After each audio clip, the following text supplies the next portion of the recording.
Winter has always tested the boundaries of human endurance. In the frozen expanses of the northern plains and the high plateaus of the northwest, where temperatures plunged far below zero and winds swept across open land without mercy, survival demanded more than temporary shelter. It required a fundamental reimagining of what home could be. For the peoples who lived in these regions, the Mandan, Hidatsa and Arikara of the plains, and the interior Salish peoples of the plateau country, winter was not simply a season to endure. It was a geological state, a transformation of the world so complete that the usual strategies of movement and adaptation could not suffice. Migration was not always the answer. These were communities rooted in place, sustained by agriculture and seasonal hunting, and they needed solutions that would allow families to remain through months of bitter cold. The answer they developed was profound in its simplicity. They turned to the earth itself, not the surface exposed to wind and storm, but the ground beneath, the soil that held a steady warmth even when the air above turned deadly. They built downward, creating spaces insulated by layers of earth and grass, warmed by carefully managed fires, and protected by the physical mass of the ground itself. These were not crude dugouts or makeshift caves. They were engineered structures, planned and built with precision, designed to trap heat and block wind while allowing smoke to escape and fresh air to enter. The peoples who constructed them understood principles that would later be formalized in the language of physics: thermal mass, geothermal stability, positive pressure, dead air insulation. But they knew these things not as abstractions but as lived realities. The warmth of a wall that had absorbed the heat of the day's fire, the silence that descended when soil muffled the howl of a blizzard. This documentary explores those winter homes. It examines the construction techniques, the daily routines, and the quiet ingenuity that allowed families to not merely survive, but to live comfortably through seasons that could kill an unprepared person in hours. It is a story told slowly, in the rhythm of winter itself, unhurried, deliberate, and grounded in the details of how people cooked their food, where they slept, how they managed smoke and stored provisions, and what it felt like to descend into warmth while the world above remained locked in ice. If you're settling in for the night, finding a quiet moment, or simply seeking a calm voice to accompany you through the next hour, you are welcome here. The history we will explore unfolds at its own pace. There is no urgency, no dramatic reveal waiting at the end, only the steady accumulation of understanding, layer by layer, like the walls of an earth lodge being built, until the picture is complete. Let the day's concerns fade for now. Adjust your position, find your comfort, and allow yourself to follow this story. Beneath the frozen surface of the past, into the warm darkness where families gathered around central fires, where the sound of the wind became distant and dull, and where winter, for all its harshness above, could not reach. The world freezes. The northern plains in winter were a landscape stripped to essentials. Snow covered the prairie grass in drifts that reshaped the contours of the land. The sky, often clear, is stretched in a pale dome from horizon to horizon. At night, temperatures dropped to 30 degrees below zero or colder, and the air itself seemed to sharpen, carrying sound differently, making distant noises crisp and close ones muffled by the cold. Wind was the primary force. On the open plains there were no mountains to block it, no dense forests to slow it. Arctic air moved south without obstruction, and when it did, it brought a cold that was not merely uncomfortable but dangerous. Wind chill could push the effective temperature far below what a thermometer registered. Exposed skin froze in minutes. Breathing the air directly could damage lungs. The ground responded to this cold in its own way. The frost line, the depth to which freezing temperatures penetrated the soil, could reach several feet down. Above that line, the earth became hard as stone. Water in the soil expanded as it froze, creating pressures that could crack rocks and heave boulders to the surface. A world that seemed hostile to permanence, where even the ground itself was subject to violent seasonal change. But beneath the frost line, conditions were different. At a depth of 4 to 6 feet, the temperature of the soil remained stable year-round, hovering between 50 and 55 degrees Fahrenheit. Geothermal heat, the warmth generated deep within the earth, radiating slowly upward, maintained this temperature. The soil acted as insulation, protecting this deeper layer from the temperature swings at the surface. In summer it stayed cool, in winter it stayed warm, the hidden constant in an otherwise volatile environment. The Plateau region, the high country of what is now British Columbia, eastern Washington, and western Montana, experienced winter differently but no less severely. Snowfall here was heavier, accumulating in depths measured in feet rather than inches. The terrain was more varied, with river valleys cutting through uplands, but this provided only limited shelter. Cold air pooled in valleys, wind funneled through passes. The same principles applied. Survival required more than simply waiting for spring. For the peoples living in these regions, winter was a known quantity. They had generations of experience passed down through oral instruction and practical demonstration. They knew when the first snows would arrive, how long the coldest periods would last, and when the melt would begin. Knowledge embedded in seasonal calendars, in the timing of harvests, and in the construction of homes designed to serve specific purposes at specific times of year. The Mandan, Hidatsa, and Arikara were semi-sedentary peoples. They farmed along the Missouri River and its tributaries, growing corn, beans, and squash in bottomland fields. They hunted bison seasonally, following the herds onto the plains in summer and returning to their villages in autumn. Their lives were tied to fixed locations, and their architecture reflected that permanence. Migration was not their strategy. Endurance was. The interior Salish peoples of the plateau, including the Thompson, Shuswap, and related groups, followed a similar pattern, though their subsistence base differed. Salmon runs structured their year. Root harvesting, berry gathering, and hunting supplemented the fish. They too returned to established locations, places where winter villages had been built and rebuilt over generations. For both groups, winter represented a shift in the rhythm of life. The work of farming and hunting gave way to the work of manufacturing tools, clothing, ceremonial objects, and to the social work of storytelling, ritual, and kinship maintenance. Winter was when culture was transmitted most intensely, when elders spoke and younger people listened, when the knowledge that structured the rest of the year was reinforced through repetition and reflection. But none of that could happen if people could not stay warm. The cold was not a backdrop. It was the central problem that had to be solved before any other aspect of winter life could proceed. The solution, developed over generations and refined through trial and error, was to stop fighting the surface environment and instead move beneath it. The decision to build underground was not a retreat. It was an act of engineering. It required understanding the properties of materials, the behaviour of heat, and the dynamics of air movement. It required labour, coordinated labour, and planning, and it required a willingness to see the earth not as a floor to build upon, but as a material to build with and within. Winter lodges of the northern plains and plateau emerged as responses to specific environmental pressures, designed to take advantage of physical principles that the builders understood intimately, even if they did not express them in the vocabulary of a modern science. The structures they created were homes, but they were also technologies. Systems engineered to maintain life in conditions that, left unmanaged, would end it. Choosing the earth. The choice to build downward rather than upward was grounded in observation and experience. The peoples of the plains and plateau knew that the earth held warmth. They could feel it when they dug storage pits for food. They could observe it in the behaviour of animals, badgers, prairie dogs, foxes, that denned underground and survived winters that killed exposed creatures. Air temperature fluctuates rapidly. Soil temperature changes slowly. The deeper you go, the more insulated you are from surface conditions. At a certain depth, the temperature becomes constant, influenced more by the heat radiating from the Earth's core than by the sun and wind above. Caves remain cool in summer and relatively warm in winter because of geothermal stability. Root cellars work on the same principle. In regions with extreme seasonal variation, underground construction offers advantages that above-ground structures cannot match, but simply digging a hole is not enough. A pit exposed to the sky will fill with snow and rain. It will flood in spring.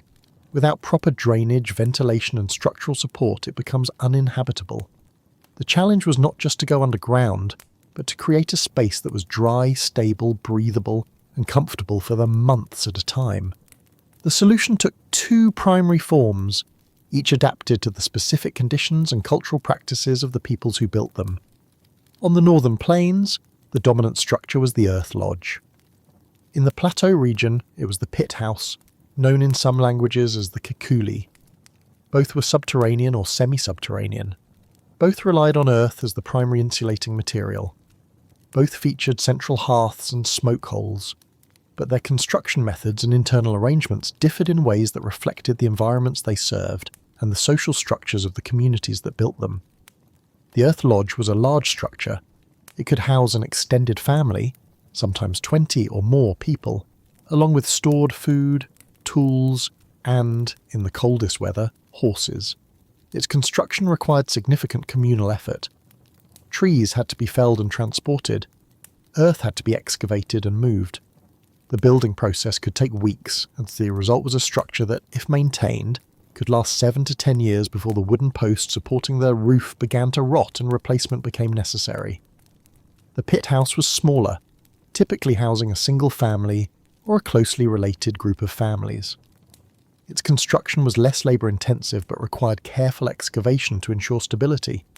The walls of the pit had to be cut cleanly to prevent collapse. The roof had to be strong enough to support the weight of earth and snow, but light enough that the internal framework could bear it without requiring the massive posts of the earth lodge. Both structures were engineering solutions, but they were also cultural artefacts. Their design reflected not only practical considerations but also social organisation, gender roles and cosmological beliefs. Among the Mandan and Hidatsa, earth lodges were owned and inherited through the female line. Women directed their construction, selected their locations and managed their maintenance. Men provided labour and materials, but the lodge itself belonged to the women of the family. In the plateau cultures, the association between structure and gender was less formalised, but the pit house remained a family dwelling and its construction was a collective activity involving both men and women. The digging of the pit, the gathering of logs, the layering of earth, each stage required coordination and shared effort. The choice of location mattered. Earth lodges were typically built on elevated ground near rivers, where access to water was reliable but flooding was not a risk. The Missouri River villages of the Mandan and Hidatsa were positioned on bluffs overlooking the river, with the lodges arranged in loose clusters that allowed for communal space, while providing each family with a degree of separation. Pit houses were often situated on slopes or benches above river valleys, where drainage was good and the ground was stable. Proximity to water was important, as was access to firewood, but the site also had to offer protection from wind. A pit house built in an exposed location would be difficult to heat, as the wind would create negative pressure and pull heat out through the smoke hole. The earth itself had to be suitable. Sandy or gravelly soil drained well, but did not hold together. It was prone to collapse. Clay-heavy soil was stable but could become waterlogged and heavy.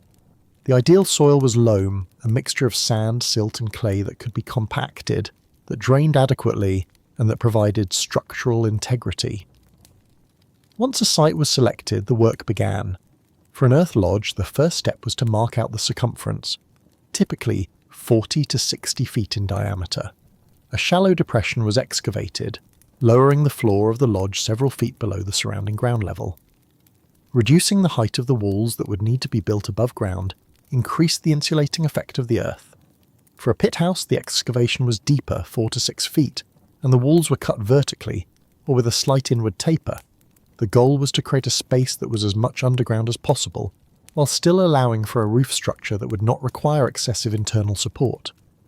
The excavated earth was not discarded. It would be used later, piled onto the roof as the final layer of insulation. Efficient, but it also meant that the entire process had to be planned in advance.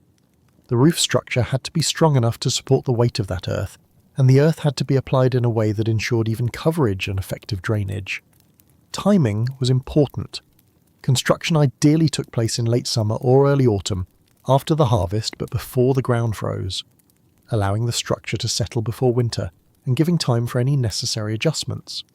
A lodge or pit house built too hastily, or at the wrong time of year, might develop problems, roof leaks, drafts, structural weaknesses that could not be easily corrected once winter arrived. The decision to build underground required investment of time, labour and resources. but it was a decision grounded in a clear understanding of the environment and a recognition that the earth, properly used, was a more reliable source of warmth than any fire alone could provide. Women build the lodge. Among the Mandan, Hidatsa and Arikara peoples, the earth lodge was not merely a dwelling, it was property, and it was property that passed through the maternal line. A woman inherited her lodge from her mother or grandmother. She owned it, and she directed its construction or reconstruction when the time came. And not symbolic ownership, it was practical and recognised it in custom. If a couple separated, the man left the lodge, the woman remained. If the lodge needed repair or expansion, the woman made decisions about how the work would proceed. Men provided labour, often organised through kinship networks or reciprocal work arrangements, but the authority over the structure itself rested with the women. The reasoning for this was tied to the agricultural economy of the Plains village peoples. Women farmed, they planted, tended, and harvested the corn, beans and squash that sustained the community through winter. The Earth Lodge was the storage facility for that harvest, and it was the processing site where dried corn was ground, where hides were worked, and where much of the material production of the household took place. Control of the lodge meant control of the food supply, and, by extension, a significant degree of economic power. When a new lodge was to be built or an old one replaced, the woman who would own it took the lead. She consulted with elder women who had overseen lodge construction before. She determined the size and location. She organised the work parties, calling on her husband's male relatives, her brothers, and other men in the community who owed her family reciprocal labour from past projects. The first task was the felling of trees. The central posts of an earth lodge were large, cottonwood logs, often 3 feet in circumference, stripped of bark and shaped at the top to receive the weight of the crossbeams. 4 of these posts were required, and they had to be transported from the river bottoms or wooded areas where cottonwoods grew. Heavy work. The logs might weigh several £100 each. They were dragged by teams of men, sometimes assisted by horses if the distance was great. Once at the building site, they had to be set upright in holes that had been dug to a depth of 3 to 4 feet.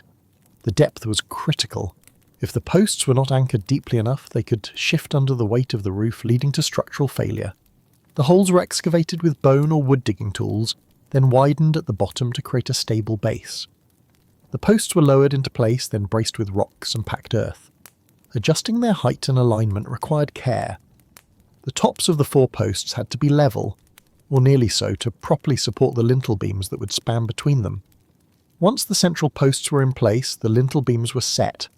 These were heavy logs laid horizontally across the tops of the posts, forming a square. The square defined the central opening of the lodge, the smoke hole and skylight. The lintel beams carried immense weight, and the joinery had to be secure. Notches were cut into the tops of the posts to seat the beams, and the beams themselves were often lashed with rawhide for additional security. With the central structure in place, the next phase was the installation of the rafter poles. These were lighter than the central posts, but still substantial, logs 6 to 8 inches in diameter and 15 to 20 feet long. They radiated outward from the central square, running down and out to a ring of shorter posts set around the perimeter of the lodge. The perimeter posts were set in a circle defining the outer wall of the structure.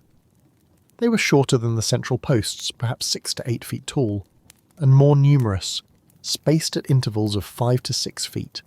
The rafter poles rested on these outer posts at one end and on the lintel beams at the other, creating the sloping profile of the roof. The result was a dome-like or turtle shell shape, a form that distributed weight evenly and resisted the lateral forces of wind and the vertical load of snow. The geometry was intuitive, developed through experience rather than calculation, but it was structurally sound. Modern engineers analysing earth lodges have noted their efficiency. The design minimises material use while maximising stability and interior space. The framework complete, the covering could begin. Willow branches were cut in lengths of 8 to 10 feet and woven horizontally between the rafter poles, creating a lattice. The lattice provided a surface onto which additional materials could be laid, and it prevented those materials from falling through gaps in the framework. The willow layer also added flexibility to the roof. Wood shrinks and swells with changes in moisture. A rigid roof would crack. The willow allowed for small movements without structural failure. Over the willow came the grass, prairie grass, the tall grasses that covered the plains, was cut and dried in late summer. It was gathered in bundles and laid over the willow lattice in a thick mat. The insulation layer. Grass, when dry, is full of tiny air pockets. Air is a poor conductor of heat, which makes it an excellent insulator. Earth lodges typically had grass layers 6 to 12 inches thick. The grass had to be applied carefully. If packed too tightly, it lost its insulating properties. The air pockets were compressed and eliminated. If laid too loosely, it would settle unevenly, creating gaps where cold air could penetrate. Finally came the earth. The soil that had been excavated when the lodge floor was lowered was now piled onto the roof. The heaviest layer, often 6 to 12 inches thick, serving multiple functions. It held the grass in place. It provided additional insulation through sheer mass. It shed water, preventing rain and snowmelt from soaking it into the grass, and it absorbed heat during the day, storing it and releasing it slowly at night. The earth layer had to be compacted. Loose soil would erode, especially on the slope sides of the lodge. Compaction was achieved by wetting the soil as it was applied, and then walking on it, tamping it down. The result was a hard, smooth surface that resembled packed adobe. In dry conditions, dust might blow from it. In wet conditions, it could become muddy, but it rarely washed away if properly compacted. The total thickness of the wall, willow, grass and earth, combined, was often 2 to 3 feet. Thermal mass was the key to the lodge's effectiveness. It did not merely block the cold, it absorbed heat from the interior fire and radiated it back into the living space over time, moderating temperature swings and creating a stable, comfortable environment. Construction of an earth lodge was a community event. It might take 2 to 3 weeks of concentrated effort, involving a dozen or more workers at various stages. There were no blueprints, no written plans. Knowledge was transmitted orally and through demonstration. An experienced woman who had overseen the building of several lodges could direct the work with precision, knowing from experience how the structure should look and feel at each stage. The final step was the construction of the entryway, a tunnel extending from the main body of the lodge outward, typically 6 to 10 feet. It was framed with wooden posts and crossbeams, then covered with the same layering system as the main roof, willow, grass and earth. At the outer end of the tunnel was a curtain. A large piece of rawhide or tanned hide hung from a crossbeam. At the inner end was a second curtain. The two curtains, separated by the length of the tunnel, created an airlock. When you entered the lodge, you pushed through the first curtain, stepped into the tunnel, and let the curtain fall back into place behind you. Then you moved forward and pushed through the second curtain, entering the main chamber. The two curtains ensured that when one was open, the other was closed, preventing a direct path for cold air to rush into the lodge. The structure takes shape. The completed framework of an earth lodge before the earth was applied was an impressive sight. The massive central posts rose from the floor, their tops connected by horizontal beams that formed a rigid square. From that square, dozens of rafter poles extended outward and downward, supported at their lower ends by the ring of perimeter posts. The entire structure was self-supporting, held together by the weight of the materials and the careful joinery of the connections. Walking through this skeleton, one could see the logic of its construction. The central post carried the primary load. The rafter poles distributed that load outward to the perimeter.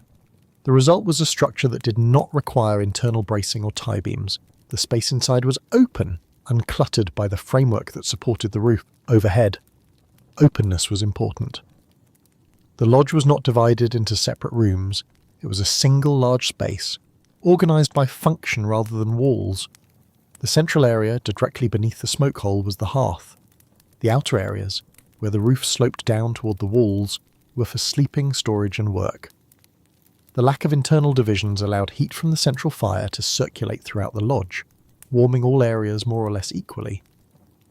The height of the lodge varied depending on the length of the central posts and the pitch of the roof, but interior headroom at the centre was typically 10 to 12 feet. Sufficient for an adult to stand upright without difficulty. Near the walls, where the roof sloped, headroom decreased, but those areas were used for sleeping and storage, activities that did not require standing. The diameter of the lodge determined how many people it could comfortably house. A 40-foot lodge might accommodate a family of 10 to 12. A 60-foot lodge, a size built by wealthier or more prominent families, could house 20 or more, along with stored food, tools and other goods. These larger lodges were social centres, places where extended families gathered and where community events might be held. The floor of the lodge was hard-packed earth, slightly lower than the surrounding ground level. Lowering served two purposes. It reduced the height of the walls that had to be built above ground, making construction easier and reducing the amount of material required. It also placed the living space closer to the stable temperatures of the deeper soil, enhancing the geothermal effect. The floor was not left rough. It was smoothed and compacted, often by wetting it and then walking on it repeatedly until it became as hard as pavement. In some lodges, the floor was covered with dried grass or hides for comfort, but in others, the bare earth was sufficient. It was swept regularly to keep dust and debris to a minimum. The central hearth was a shallow depression in the floor, lined with stones to contain the fire and protect the surrounding earth from excessive heat. The hearth was circular, typically 3 to 4 feet in diameter, and positioned directly beneath the smoke hole. Alignment was critical. Smoke rose naturally due to its heat, and the hole above allowed it to escape. If the hearth was off-centre, smoke would not draft properly, and the lodge would become unpleasantly smoky. The smoke hole itself was a square opening defined by the lintel beams at the tops of the central posts. It was typically 4 to 5 feet on each side, large enough to allow smoke to escape and light to enter, but not so large that it compromised the structural integrity of the roof or allowed excessive heat loss. Controlling the smoke hole was important. In calm weather, smoke rose and exited without issue. But when wind blew across the top of the lodge, it could create turbulence that pushed smoke back down into the living space. To prevent this, a windscreen was used, a flat panel, often made from an old hide or a section of an abandoned bullboat. The windscreen was propped on the windward side of the smoke hole, angled to deflect the wind upward and create a low-pressure zone directly over the opening. The low-pressure zone pulled smoke out of the lodge, rather than allowing it to be pushed back in. The principle at work is the Bernoulli effect, though the peoples who used this technique understood it not as a named principle, but as a practical observation. If you block the wind on one side of the hole, the smoke draws better. The windscreen could be adjusted as a wind direction changed. It was not permanently fixed, but leaned against the edge of the smoke hole, held in place by its own weight or by stones. On calm days, or when rain or snow was falling, the screen might be removed or repositioned to allow precipitation to fall through the hole without accumulating on it. Rain and snow entering the lodge through the smoke hole were not significant problems. The hearth area was the warmest part of the lodge, and any moisture that fell there evaporated quickly. In heavy rain, a skin or hide might be draped partially over the smoke hole to reduce the amount of water entering, but complete coverage was avoided because it would trap smoke inside. The first descent. Entering an earth lodge for the first time was a transition. From the open air and the wind, you moved into an enclosed passage, the entry tunnel, and then into the main chamber. Each step took you further from the surface environment and deeper into a space where the rules were different, where temperature, hunger and sound were controlled not by the weather, but by the design of the structure. The entry tunnel extended from the main body of the lodge outward, typically 6 to 10 feet. It was framed with wooden posts and crossbeams, then covered with the same layering system as the main roof, willow, grass and earth. The tunnel was not high, you had to stoop to walk through it, and its narrowness added to the sense of passage, of moving from one environment to another. At the outer end of the tunnel was a curtain. A large piece of rawhide or tanned hide hung from a crossbeam. The curtain served as the exterior door. It was not rigid, it moved with the wind, but it could be tied shut from the inside, securing the entrance against intruders or animals. In winter it became stiff with cold and frost accumulated on its surface, but it remained flexible enough to be pushed aside. The tunnel itself was dim. Little light penetrated through the earth covering, and the walls, lined with grass matting or exposed earth, absorbed what light there was. Walking through it, your eyes began to adjust to the lower light levels of the interior, and the sounds of the outside, wind, voices, animal noises, became muffled. At the inner end of the tunnel was a second curtain, hung the same way as the first, the airlock. When you entered the lodge, you pushed through the first curtain, stepped into the tunnel, and let the curtain fall back into place behind you. Then you moved forward and pushed through the second curtain, entering the main chamber. The two curtains, separated by the length of the tunnel, ensured that when one was open, the other was closed, preventing a direct path for cold air to rush into the lodge. Not a theoretical concern. Without the airlock, every time someone entered or exited, a gust of freezing air would blow into the main chamber, disrupting the thermal balance and making it difficult to keep the space warm. Inside the lodge, the temperature was noticeably warmer. Even on a day when the outside air was below zero, the interior of an occupied lodge might be 50 to 60 degrees Fahrenheit. Warmth came from the central fire, but it was maintained by the thick walls. The thermal mass of the earth covering absorbed heat during the day and released it slowly through the night, moderating temperature swings and creating a stable environment. The air inside had a different quality than the air outside. It was still, without the constant movement of wind. It smelled of smoke, not the acrid smoke of a poorly vented fire, but the clean, woody smoke of cottonwood or juniper. There were other scents as well. The earthy smell of the soil walls, the sweetness of dried grass in the insulation, the rich, fatty scent of curing meat hanging from the rafters. Humidity was higher inside the lodge than outside. The bodies of the people living there, their breath, the steam from cooking, the moisture evaporating from wet firewood, all of these contributed water vapour to the air. In the dry cold of a planer's winter, this humidity was welcome. It kept skin from cracking and prevented the respiratory discomfort that comes from breathing very dry air for extended periods. The light inside the lodge was dim but sufficient. During the day, sunlight entered through the smoke hole, falling in a single column onto the central hearth. The column of light illuminated the centre of the lodge, but it did not reach the outer areas, which remained in twilight. At night, the fire provided the only light, casting flickering shadows against the timber rafters and the earthen walls. The central hearth was the focus of activity. It was where cooking was done, where people gathered to work and talk, and where warmth was most concentrated. The fire was kept burning continuously through the winter, fed with wood that had been gathered and stored in the fall. The type of wood mattered. Cottonwood, which grew abundantly along the rivers, was preferred because it produced steady heat, relatively little smoke and few sparks. Sparks were a concern in a structure with a grass-insulated roof. A stray spark landing in dry grass could ignite a fire that would be difficult to extinguish. The hearth itself was ringed with stones, flat river stones that had been selected for their ability to withstand heat without cracking. These stones absorbed heat from the fire and radiated it outward, extending the warming effect beyond the immediate area of the flames. At night, when the fire was allowed to die down to coals, the stones retained heat for hours, providing warmth without the need for constant attention. Around the hearth, the floor was open, swept clean of debris. The communal space where people sat or stood during the day, working on tasks that required light or proximity to the fire. Hides were stretched here for scraping, tools were sharpened, corn was ground in stone mortars. Children played, though they were taught early to respect the fire and to stay clear of its edges. Further from the fire, the space transitioned from communal to private. Raised platforms built against the outer walls served as sleeping areas. These platforms were constructed of logs or planks, raised a foot or two off the ground and covered with layers of hides and furs. The elevation kept sleepers off the cold floor and provided storage space beneath the platform for personal belongings and supplies. The platforms were often enclosed with curtains, leather or hide panels hung from the rafters, creating rooms within the larger room. These curtains provided privacy, a degree of sound dampening, and an additional layer of insulation.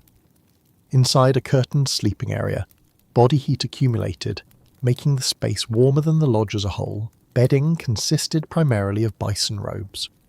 These were hides taken from bison killed in late fall or early winter, when the animals' coats were thickest. The hides were tanned but not shaved.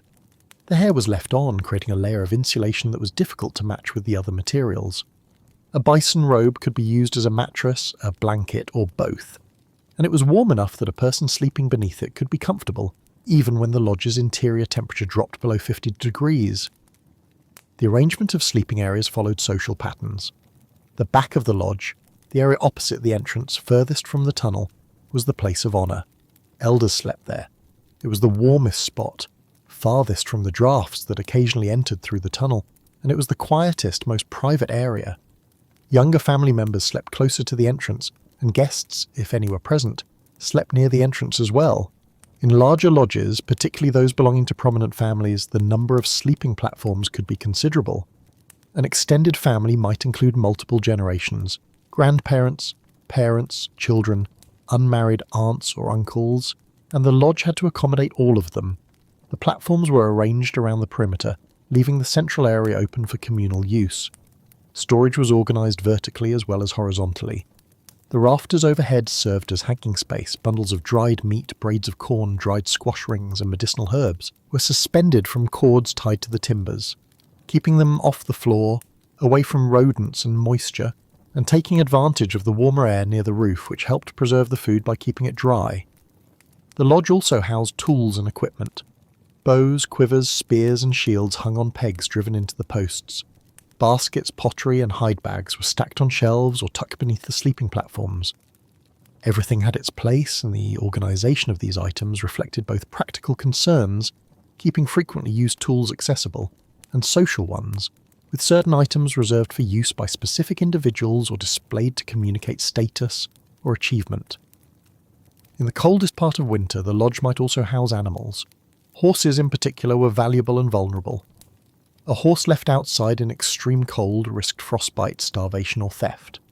Bringing a horse inside protected it, and the body heat of the animal contributed to the overall warmth of the lodge. A section of the lodge, near the entrance but separate from the main living area, was sometimes partitioned off to serve as an animal enclosure. A few posts driven into the ground, connected by rawhide ropes, creating a small corral. The horse stood or lay in this area, and its presence was accepted as part of the household. The smell was noticeable, but it was not considered offensive. It was simply part of winter life. The first descent into the lodge, then, was a descent into a world that operated by different rules. The wind did not reach here. The cold was held at bay. Time moved more slowly, measured not by the passage of the sun, but by the rhythm of the fire, the cycle of meals, and the social interactions of the people who shared this space. A sanctuary created by human effort and maintained by constant attention, but a sanctuary that worked, that allowed life to continue when the surface world had become inhospitable. The pit house, digging deeper. In the plateau region, the approach to winter shelter took a different form. The pit house, or kakuli, was not semi-subterranean like the earth lodge. It was fully subterranean.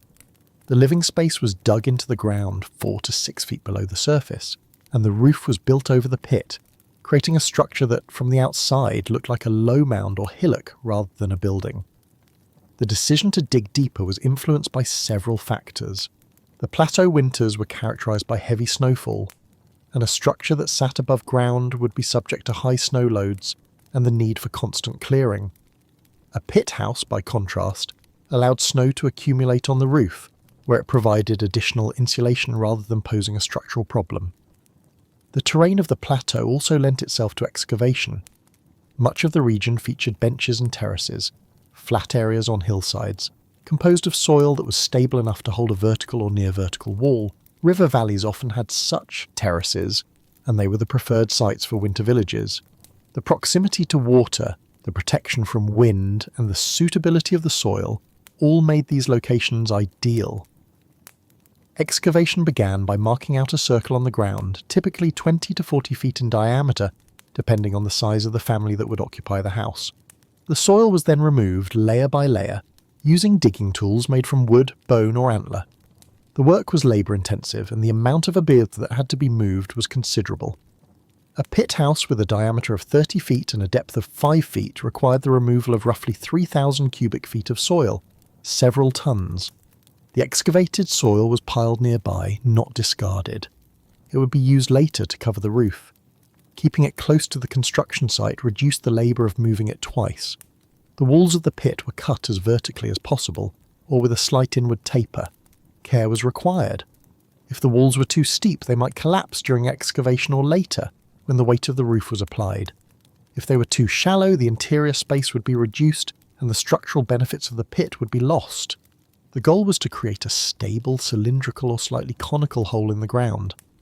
Once the pit was excavated, the roof framework was built, simpler than the framework of an earth lodge. A pit house did not require massive central posts because the roof was supported by the walls of the pit itself. Logs were laid across the top of the pit, radiating from the centre to the edges, creating a conical or dome-shaped framework. The central point of this framework was left open. The opening served as both the smoke hole and the entrance. It was typically 4 to 5 feet in diameter, large enough for a person to climb through, but not so large that it compromised the roof's structural integrity or allowed excessive heat loss. The logs forming the roof framework were 6 to 8 inches in diameter, but they did not have to carry as much weight as the rafters of an earth lodge. The pit itself provided lateral support, preventing the logs from spreading outward under load. The result was a structure that was lighter and required less material than an earth lodge, but which was still strong enough to support the layers of insulation that would be applied over it. Over the log framework, smaller branches and poles were laid crosswise, creating a lattice similar to the willow layer of an earth lodge. The lattice was covered with pine needles, bark or grass, whatever material was locally abundant and suitable for insulation. The insulation layer was thick, often a foot or more, creating a barrier against heat loss. Finally, the excavated earth was piled onto the roof, done carefully, ensuring even coverage and adequate compaction. The earth layer was typically 6 to 12 inches thick, and it served the same functions as the earth covering of an earth lodge. It held up the insulation in place, shed water, and provided thermal mass.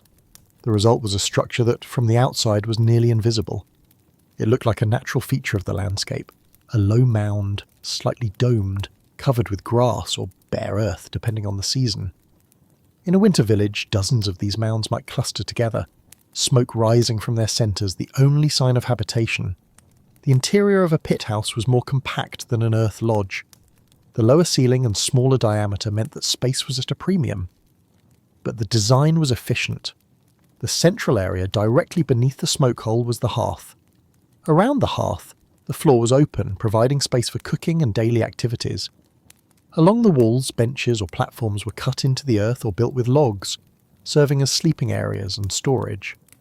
The walls themselves were sometimes lined with mats, woven from tule or cattail, providing a smooth surface and an additional layer of insulation. In other pit houses, the walls were left bare, the exposed earth smoothed and compacted to prevent crumbling. The choice depended on the availability of materials and the preferences of the builders. The floor of the pit house was the bottom of the excavation, levelled and compacted. Like the floor of an earth lodge, it was hard-packed earth, and it was kept clean by sweeping.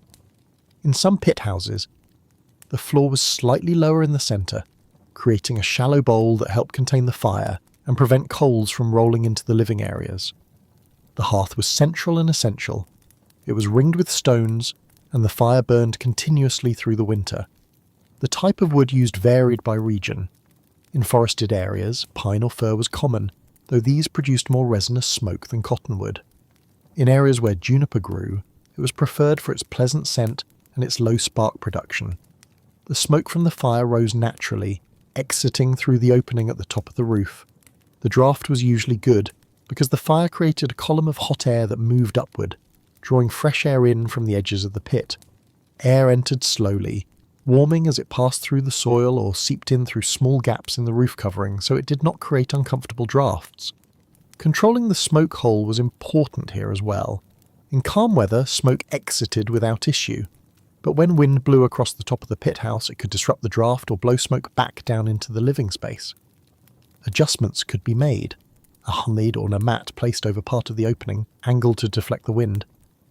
But the central top location of the opening meant that smoke control was generally less problematic in a pit house than in an earth lodge, where the smoke hole was at the peak of a high roof and more exposed to wind, the sky door. The most distinctive feature of the pit house was its entrance. There was no side door, no tunnel extending outward from the main structure. The only way in or out was through the roof, specifically through the smoke hole at the centre. A ladder provided access. A log, often 10 to 12 feet long, with notches cut into one side to serve as steps. The ladder was angled from the floor of the pit up to the opening in the roof, and it was secured at both ends to prevent it from shifting. Climbing this ladder was the daily routine of entering and exiting the house. You climbed up from the interior, stepped through the smoke hole onto the roof and descended the outside of the mound. Or, arriving from outside, you climbed up the side of the mound, stepped into the smoke hole, and descended the ladder into the warmth below. The method of entry had several advantages. First, it eliminated ground-level openings. Any opening at ground level is a potential source of drafts because cold air, being denser than warm air, tends to sink and flow in through low openings. By placing the entrance at the top where warm air naturally accumulated, the design prevented cold air from entering unless someone was actively climbing through the opening. Second, the top entry design took advantage of the stack effect. Warm air rises. In a pit house with a fire burning, the air near the ceiling was the warmest in the structure. Warm air created positive pressure at the smoke hole, pushing it outward. When the ladder was in place and someone was climbing through, the warm air continued to rise and exit, while the cold air from outside, being heavier, stayed outside or fell only a short distance before being pushed back up by the rising warm air. Third, the top entry reduced the amount of construction required. There was no need to build a separate entrance tunnel, no need for airlocks or reeds or double doors. The smoke hole served both as ventilation and as the doorway, simplifying the design and reducing the labour involved in building the structure. The experience of using the sky door was distinct. Entering from outside on a winter day, you climbed up the side of the earthen mound, your breath visible in the cold air, and positioned yourself at the edge of the smoke hole. Smoke rose from below, and with it came the warmth of the fire. You could feel the heat on your face before you began to descend. Stepping into the smoke hole required care. The opening was not large and the ladder was steep. You lowered yourself feet first, finding the notches with your toes, gripping the sides of the ladder or the edges of the opening with your hands. As you descended, the smoke moved past you, rising toward the exit you had just entered through. The descent took you from the bright, cold world above into the dim, warm world below. The transition was rapid. Within a few seconds, you moved from temperatures that might be well below freezing to an interior that was 50 degrees or warmer. Your eyes adjusted to the lower light.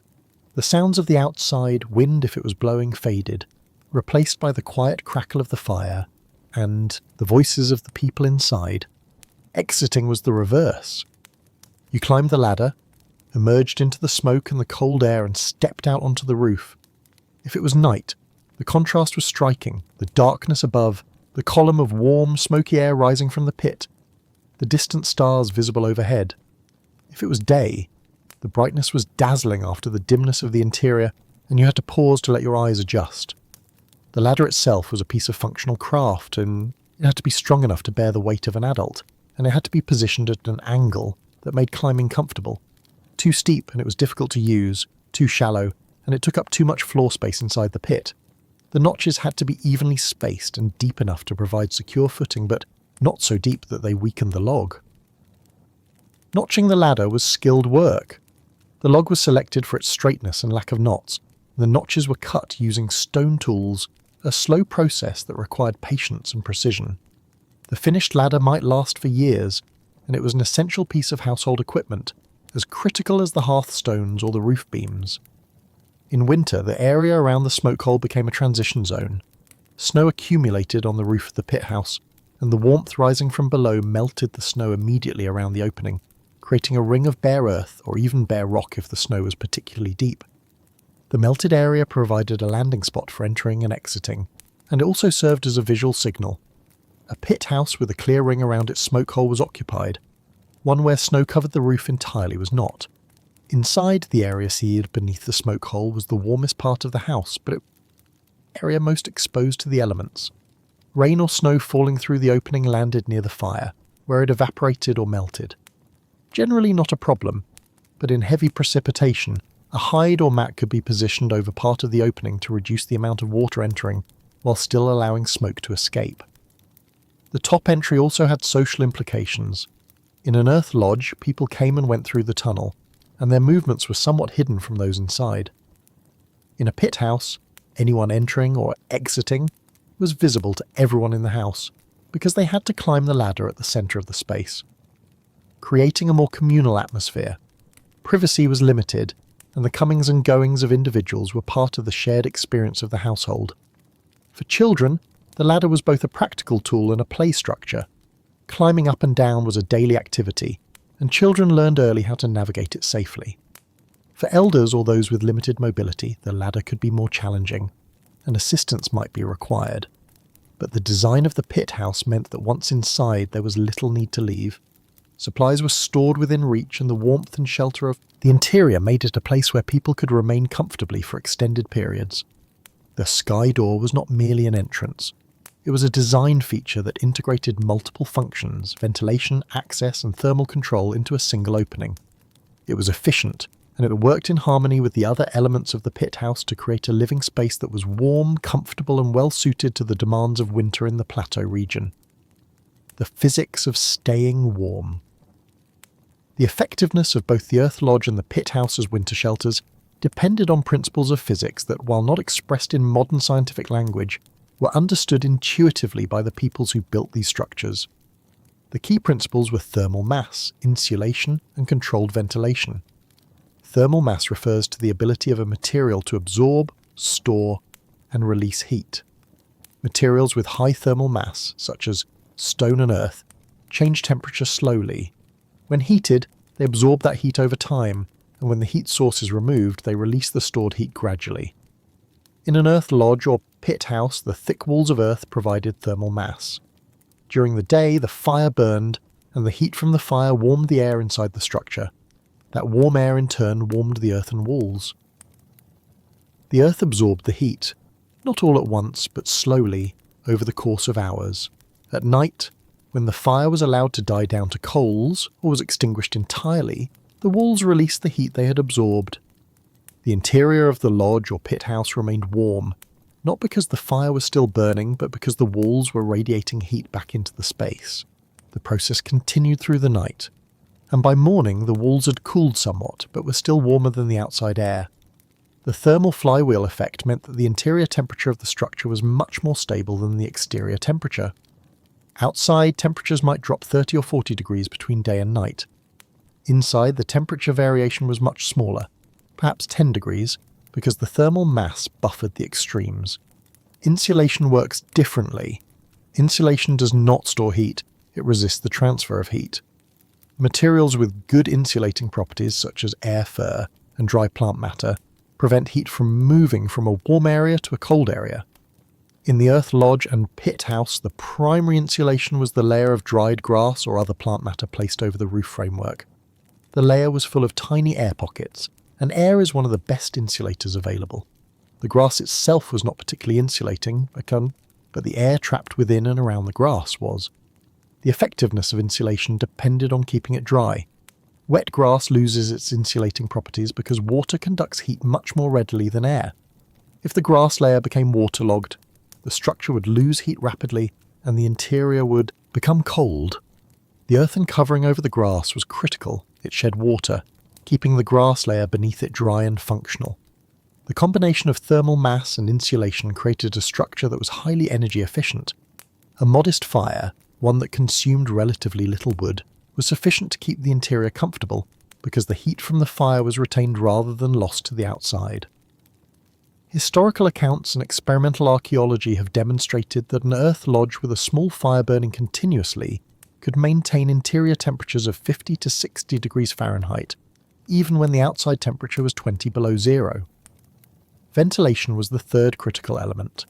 A fire requires oxygen to burn, and that oxygen has to come from somewhere. In a tightly sealed structure, a fire would consume the available oxygen, produce carbon monoxide, and eventually suffocate both the fire and the occupants. The earth lodge and pit house were not tightly sealed. Small amounts of air seeped in through gaps in the roof covering, through the earthen walls themselves, and through the entrance tunnel or ladder opening. Air was drawn into the structure by the negative pressure created when warm air rose and exited through the smoke hole. The incoming air was cold, but it entered slowly and in small amounts, and as it moved through the structure, it warmed up. Air passing through the earthen walls, for example, was warmed by contact with the soil, which was warmer than the outside air due to geothermal stability. By the time the air reached the living space, it was no longer freezing. The smoke hole at the centre of the roof functioned as a chimney. Smoke and hot air rose through it, and the rising air created a draft, a flow of air from the interior toward the outside. The draft was gentle but continuous, ensuring that fresh air was always entering the structure and stale air was being expelled. The draft could be adjusted by changing the size of the smoke hole. If the opening was partially covered, the draft decreased, and the interior retained more heat. If the opening was fully open, the draft increased, improving ventilation but allowing more heat to escape. In practice, the size of the opening was adjusted based on the weather, the strength of the fire, and the preferences of the occupants. Wind could complicate ventilation. A strong wind blowing across the top of the structure could create turbulence that disrupted the draft, pushing smoke back down into the living space or pulling heat out of the structure more rapidly than desired. The windscreens used on Earth lodges and the adjustments made to pit house smoke holes were responses to this problem. The Bernoulli principle explains why windscreens worked. When wind flows over an obstacle, it speeds up and the pressure drops. By placing a screen on the windward side of the smoke hole, builders created a low-pressure zone directly over the opening. The low pressure pulled smoke up and out, counteracting the turbulence created by the wind.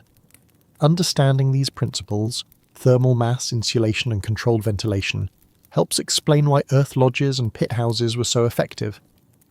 They were not simply holes in the ground with roofs over them. They were carefully engineered systems designed to take advantage of the physical properties of materials and the behaviour of air and heat. The peoples who built these structures did not have thermometers or written equations, but they had generations of experience. They knew that earth held warmth. They knew that grass and air resisted cold. They knew that smoke rose and that cold air sank. And they used this knowledge to build homes that worked, that kept families warm and safe through winters that lasted for months. The quality of silence. One of the most striking features of living underground was the sound, or rather, the absence of it. The thick earthen walls of the lodge or pit house did more than insulate against cold. They insulated against noise. On the open plains or in the exposed valleys of the plateau, winter was loud. Wind was the dominant sound, constant, varying in intensity but rarely absent. It howled, gusted, and rattled anything that was not firmly secured. Snow, driven by that wind, pelted against surfaces with a dry, hissing sound. Ice cracked as temperatures dropped, producing sharp, sudden reports that echoed across the frozen landscape. Inside the earth lodge or pit house, these sounds were distant and muted. Soil is an excellent acoustic insulator. It absorbs sound waves, preventing them from travelling. The thicker the layer of soil, the more effective the insulation. With 2 to 3 feet of earth covering the roof and walls, the interior of a winter lodge was quiet. Wind could still be heard, but it was transformed. What had been a roar on the surface became a dull murmur underground. The sound was present, but it was softened, its sharp edges removed. It became background noise rather than a dominant force. The wind's transformation was gradual and predictable. A building storm announced itself first as a barely perceptible change in the quality of silence, a subtle pressure against the ears, a faint stirring in the air near the smoke hole. As the storm strengthened, the sound grew, but it never achieved the overwhelming presence it had on the surface. Even the fiercest blizzard, the kind that could kill an exposed person in minutes, produced only a low, steady drone inside the lodge. A sound that was felt as much as heard. A vibration in the chest rather than a noise in the ears. The earthen walls acted as filters, removing the high-frequency components of sound. The shriek and whistle of wind through grass, the sharp crack of breaking ice, and leaving only the deeper tones. What remained was almost musical in its consistency. A bass note that underlay all other sounds but never intruded on them. Different types of storms had different acoustic signatures, and people who lived through many winters learned to read them. A dry, arctic blast produced a higher-pitched murmur, a sound that suggested brittleness and extreme cold. A snow-laden storm from the west created a deeper, more muffled sound, as if the wind itself were wrapped in insulation. Spring storms, when they came late in the season and brought wet snow or rain, had yet another quality, a damp, heavy sound that suggested melting and change. These distinctions were subtle, but they mattered. They provided information about the world outside without requiring anyone to venture into it. An experienced person could wake in the night, listen to the quality of the wind sound and know whether the storm was worsening or abating, whether it was safe to sleep or whether preparations needed to be made. The contrast between day and night sounds was also pronounced. During the day, when people were active and the fire was tended regularly, the lodge had a gentle hum of activity that masked the exterior sounds almost completely. But at night, When the household settled into sleep and conversation ceased, the wind became more noticeable. Not louder, but more present in the absence of competing sounds. It became a lullaby of sorts, a constant that marked the boundary between the sleeping world inside and the frozen world above. Acoustic separation had psychological effects. The violence of the weather was held at bay, not just physically, but perceptually. You could hear that a storm was happening, but you were not immersed in it. The sound did not assault you. It was something happening elsewhere, above and beyond the walls that enclosed you. Children growing up in these lodges developed a different relationship with winter storms than children who lived in surface dwellings. The storm was not a source of terror. It was simply a presence, acknowledged but not feared. Stories told on stormy nights did not need to compete with the howling wind. They unfolded in a space where the storm was reduced to a distant accompaniment, adding atmosphere without disrupting the narrative. Elders used the storm sounds as teaching tools. When the wind rose to a certain pitch, they would pause and ask children to listen, to describe what they heard, to guess what conditions were like above. This training helped young people learn to read the weather by sound alone, a skill that would serve them when they eventually needed to make decisions about when to venture out for firewood or to check on stored supplies and external caches. The sounds within the lodge were more immediate and varied. The crackle and pop of the fire formed a constant backdrop, but this too was muted compared to an open fire in an exposed location. The earthen walls absorbed even these sounds, preventing them from echoing or amplifying. The result was that the fire's sound had an intimate quality, close and personal rather than dominating. The fire's acoustic character changed throughout the day. In the morning, when fresh wood was added and the flames built up, the crackling was more active, a series of small reports and hisses as moisture escaped from the wood and resin pockets ignited. By midday, when the fire had settled into a steady burn, the sound became more consistent, a low crackle punctuated by occasional pops. At night, as the fire died down to coals, the sound faded to almost nothing, just the faint tick and shift of cooling embers settling. Different woods produced different sounds. Cottonwood, the preferred fuel, burned with a gentle, almost whispering crackle. Juniper, when available, produced sharper, more resinous pops. Pine, used less frequently because of its tendency to spark, crackled loudly and continuously. People learned to identify wood by sound, and the choice of fuel became part of the management of the lodge's acoustic environment. The rustle of movement, people shifting positions, adjusting their clothing, working with materials, created a subtle soundscape of human activity. These sounds were discrete and localized. A person working at the far end of the lodge might be inaudible to someone sitting near the hearth, even though the space was not physically divided. The acoustic damping meant that sound did not carry far, and this created zones of auditory privacy within the shared space. Footsteps on the packed earth floor were nearly silent. The hard surface did not echo, and the bare feet or soft moccasins that people wore indoors made little noise. This meant that movement through the lodge was quiet and unobtrusive.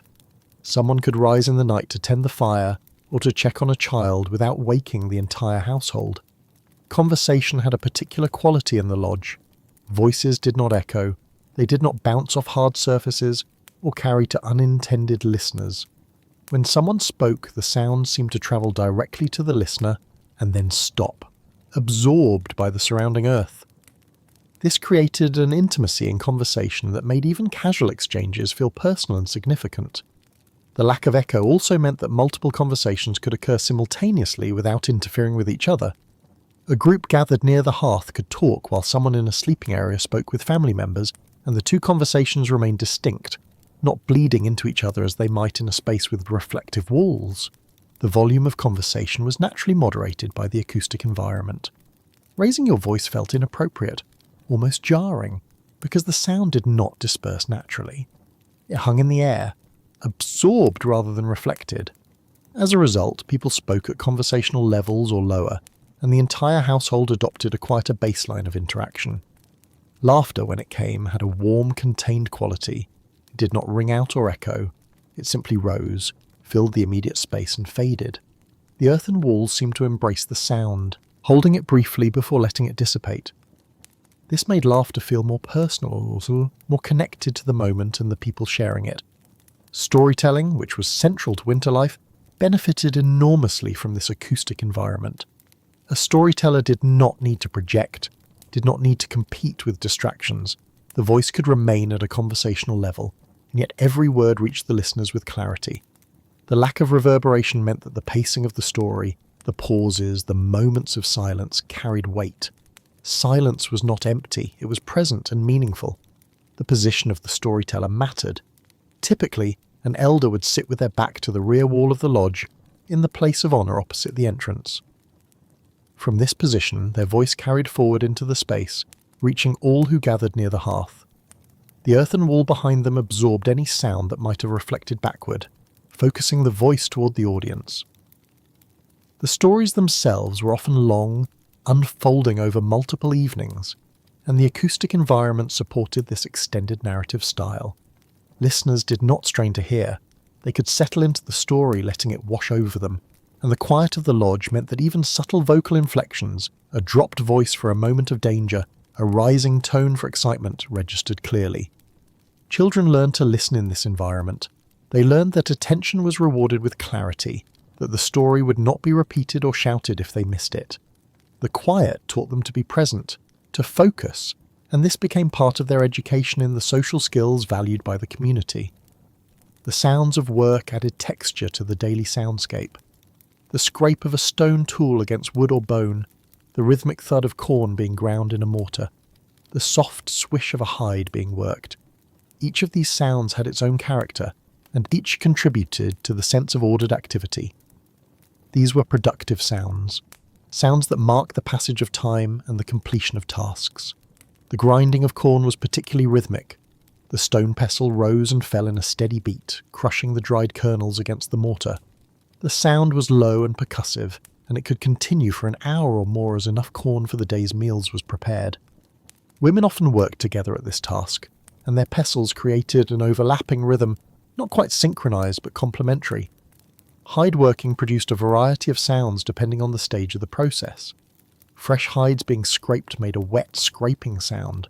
Hides being softened by working made a softer, rubbing sound, almost like fabric being folded. The final stages of tanning, when the hide was stretched and worked until it was supple, produced barely any sound at all, just the whisper of leather against itself. Toolmaking had its own acoustic signature. The sharp crack of stone against stone as flakes were napped from a core. The rasping sound of bone being ground and shaped. The soft tap, tap, tap of a wooden shaft being straightened over heat.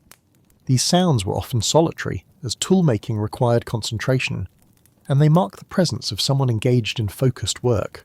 The sounds were seasonal as well.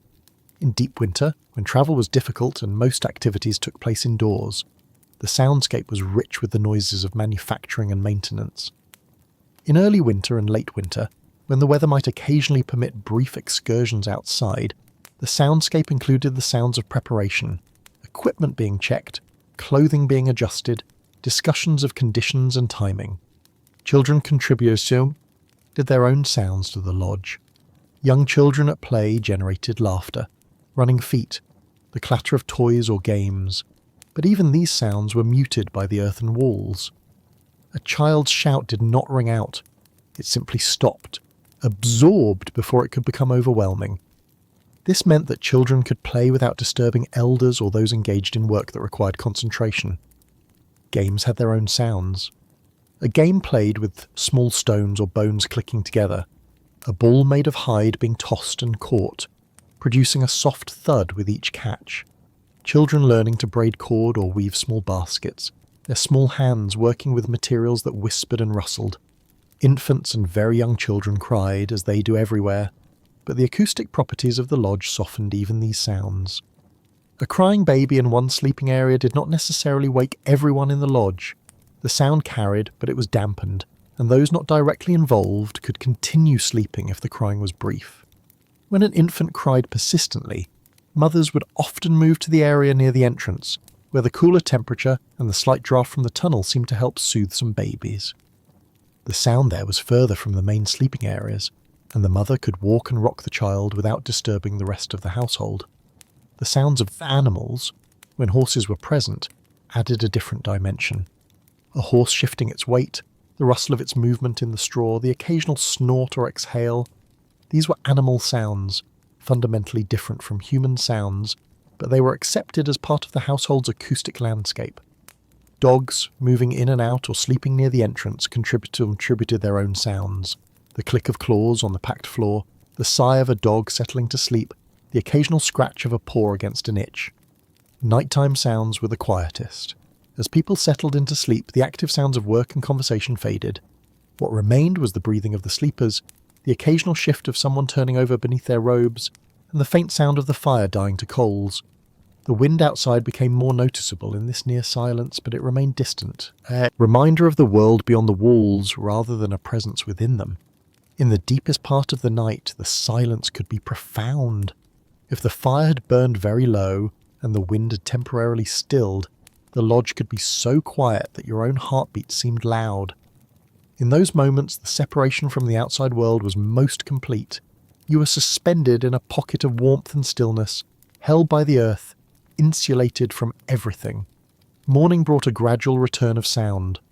The first person to wake and tend the fire moved quietly, but the sound of fresh wood being added, the stirring of coals, the first crackling of new flames, these sounds marked the beginning of the day.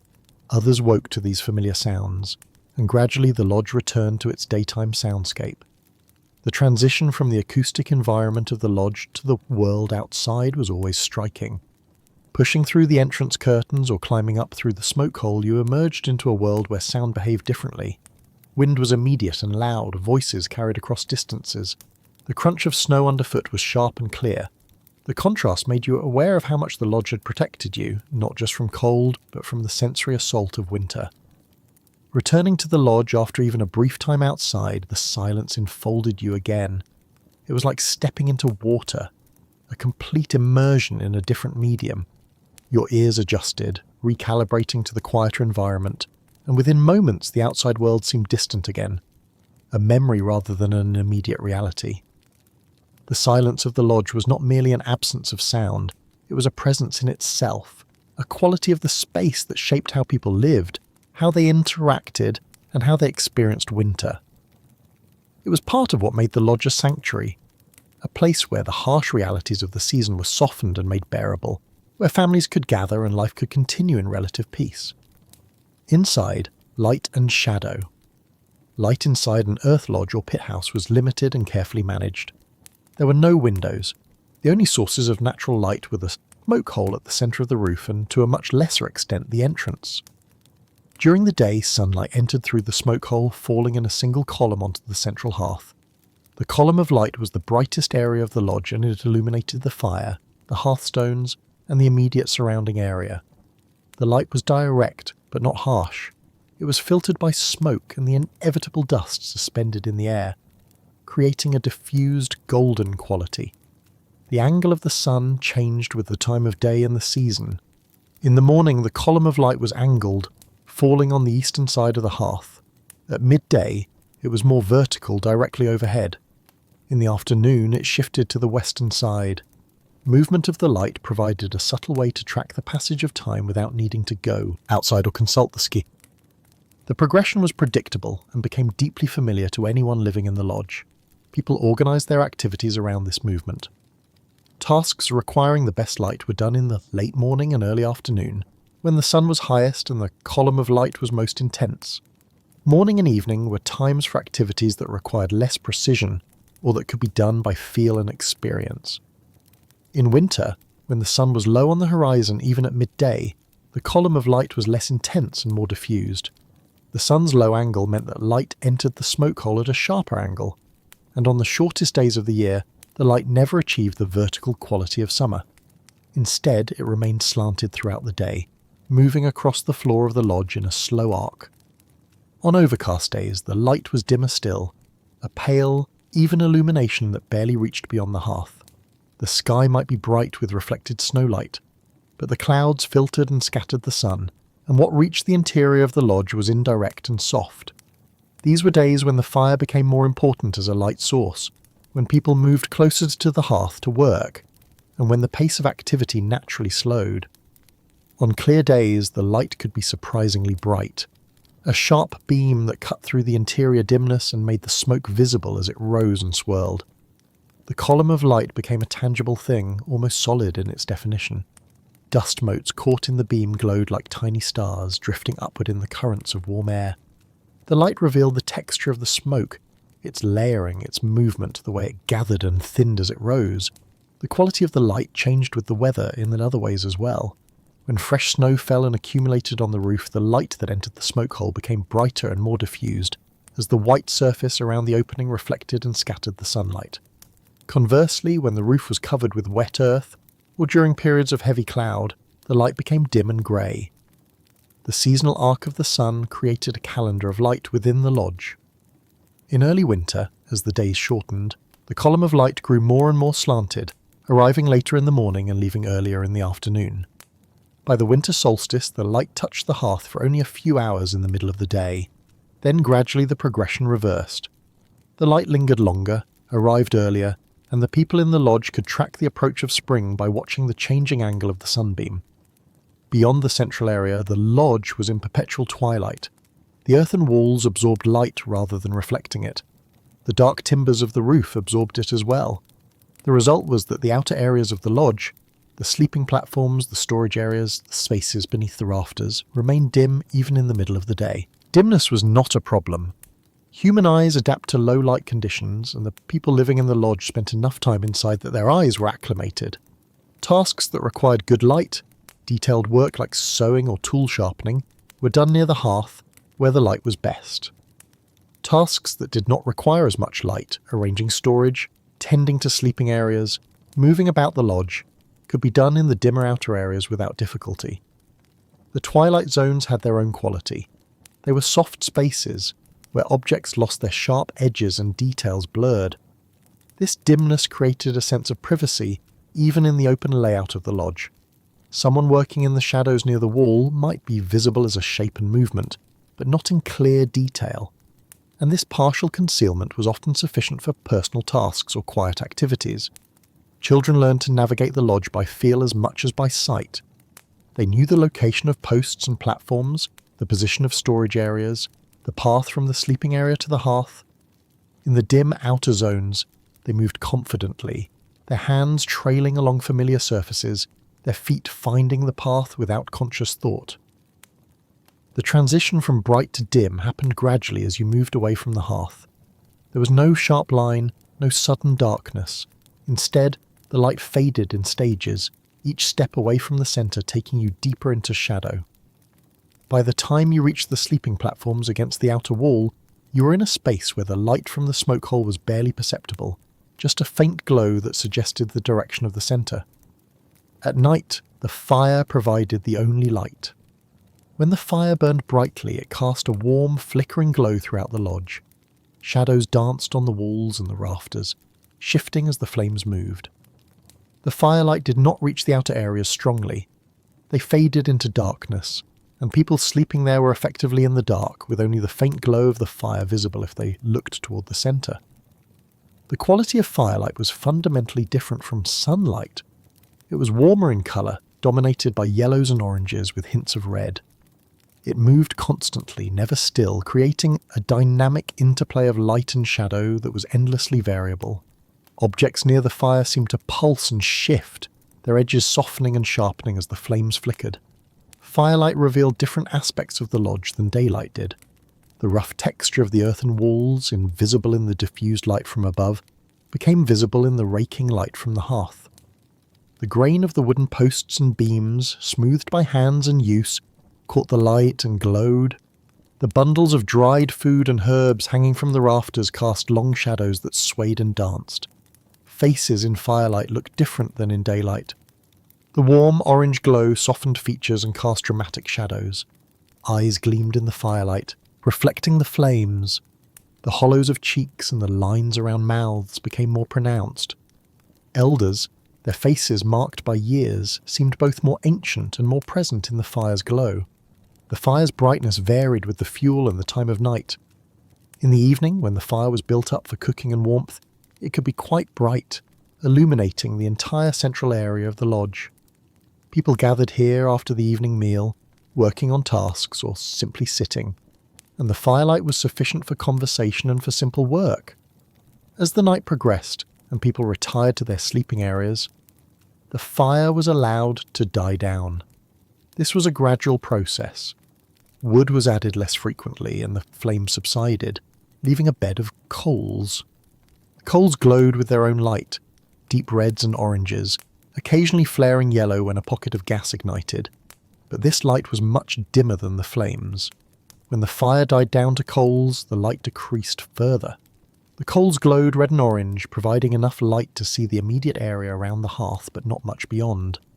Low light was sufficient for someone tending the fire or moving about the lodge, but it created a deeply shadowed environment where most of the lodge's interior was lost in darkness. In this low light, the lodge took on a different character. The dancing shadows disappeared, replaced by a steady, dim glow from the hearth. The walls seemed to recede, lost in darkness, and the space felt both smaller and more intimate. The warmth of the coals remained, but the visual connection to the source of that warmth was minimized. People moving about in the deep night used the glow of the coals to orient themselves, but they relied more on touch and memory. A hand trailing along a post, feet feeling for the edge of a sleeping platform, the remembered distance from the hearth to the entrance. The darkness was not frightening, it was familiar, and moving through it was a skill learned over time. Occasionally someone would add a single piece of wood to the coals in the night. Not enough to create flames, but enough to increase the glow slightly. This was done carefully, quietly, so as not to wake sleepers. The wood would catch slowly, first smouldering and then glowing, adding its heat to the coals and providing a bit more light for a brief period. The very early morning, before dawn, was the darkest time in the lodge. The fire had burned lowest, and there was no light from the smoke hole yet. The lodge was suspended in darkness, with only the faintest red glow from the remains of the fire providing any illumination at all. In this darkness, sound became more important. The breathing of sleepers, the pop of a cooling ember, the subtle sounds that indicated life and warmth even in the absence of light. Dawn arrived gradually. The first sign was not direct sunlight, but a lightening of the darkness visible through the smoke hole.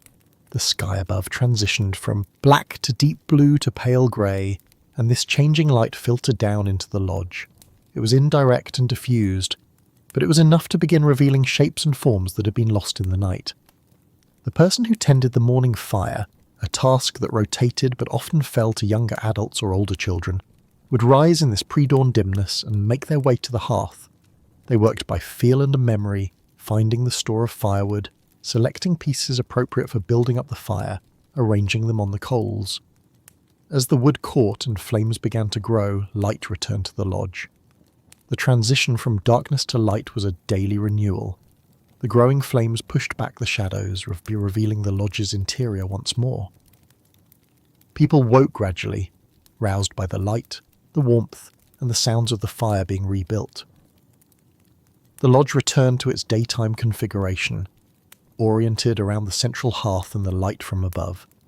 Graduated lighting, bright at the centre, dim at the edges, dark at night, created distinct zones within the lodge. The hearth was the public active zone, where work and social interaction took place. The outer areas were more private, used for sleeping and storage, and the lower light levels reinforced that sense of privacy. The play of light and shadow also added visual interest to an environment that structurally was quite plain. The earthen walls and wooden posts were not decorated in most cases. Their surfaces were functional, not ornamental. But the way light fell on them, the way shadows shifted with the movement of the fire or the passage of the sun, gave the space a dynamic quality. It was not static. It changed throughout the day and night. Certain times of day had fair, particularly beautiful light. In the late afternoon, when the sun was low but still bright, the column of light would take on a golden, almost amber quality. It would slant across the lodge at a dramatic angle, illuminating one side of the hearth while leaving the other in shadow. Smoke rising through this light became visible in exquisite detail, each curl and eddy distinct. On rare, clear winter mornings, when the sun rose into a cloudless sky and the air was extremely cold and dry, the light that entered the smoke hole had a crystalline quality. It was sharp and clear, almost blue-white rather than the usual warm tones. This light revealed details with unusual clarity: the texture of the earthen walls, the individual stones of the hearth, the grain in the wooden posts. Firelight has particular qualities that electric light does not replicate. it flickers, which creates movement and draws the eye. It is warm in colour, heavy in reds and yellows, which is perceived as soothing. It is directional but not harsh. It casts shadows, but they are soft-edged and imprecise. These qualities made firelight pleasant to live with, and they reinforced the sense of the lodge as a place of rest and comfort. The shadows cast by firelight were never truly black. They were dark, but they retained a hint of the warm glow from the fire, a barely perceptible illumination that softened the transition between light and dark. Objects in shadow were dim but not invisible, present but not fully revealed. The direction of light within the lodge was primarily downward during the day, from the smoke hole to the floor, and upward at night, from the fire to the roof. This created different emphases. Daytime light revealed the floor, the hearth, the central working area. Nighttime light revealed the roof, the rafters, the items hanging from above. The lodge showed different faces at different times. The limited light also shaped social interactions. Facial expressions were harder to read in dim light, which encouraged people to rely more on tone of voice and posture to understand each other. Conversations around the fire were more intimate, because the darkness beyond the firelight created a sense of enclosure, of being in a small group, even when the space was large and other people were present but unseen. Groups gathered around the fire naturally oriented themselves toward the light. They sat or stood in a rough circle facing inward, and the firelight illuminated all their faces more or less equally. This arrangement was democratic in its way. No one was hidden or in shadow. No one dominated the light. It created a sense of equality and shared experience. The dimness also made it easier to sleep. There was no bright light to disrupt circadian rhythms. When the fire died down and the lodge grew dark, it signalled that it was time to rest. In the morning, the return of light through the smoke hole signalled the start of a new day, but the transition was gradual, not abrupt, and it allowed for a slow, natural waking. People who spent entire winters in these lodges developed an intimate relationship with the light. They knew its patterns, its qualities, its changes. They could estimate the time of day by the angle of the sun's beam. They could read the weather by the colour and intensity of the light. They adjusted their activities to make the best use of available light, and they became skilled at working in dim conditions when necessary. Children growing up in this environment learned to see differently than children raised in brightly lit spaces. They became sensitive to subtle gradations of light and shadow. They learned to work by touch when light was insufficient, and they developed a comfort with darkness that made the night less fearful. The management of light was part of the overall design of the lodge. It was not something left to chance. The placement of the smoke hole, the size of the opening, the height of the roof, the colour and texture of the walls, all of these factors influenced how light behaved inside the space, and the builders were aware of these influences even if they did not articulate them explicitly. In the pit house, where the smoke hole was also the entrance, light had an additional quality. When someone descended or ascended the ladder, their body temporarily blocked the opening, and the lodge darkened. This created a momentary eclipse, a brief dimming that marked the passage of someone between the inner and outer worlds. It was a small thing, but it was noticed, and it became part of the rhythm of life in the pit house. The light in a pit house had a slightly different character than an earth lodge, because the opening was directly overhead and centred. The light fell straight down rather than at an angle, and this created a more symmetrical pattern of illumination. The hearth, positioned directly beneath the opening, received the full force of the daylight, and the surrounding area was more evenly lit than in an earth lodge, where the offset between the smoke hole and various parts of the interior created more variation. Inside, the scent of winter. The air inside an earth lodge or pit house had a distinct and characteristic scent, one that was immediately recognisable to anyone who had spent time in such a structure. It was not unpleasant, though it was strong, a combination of smoke, earth, grass, and the organic smells of human habitation.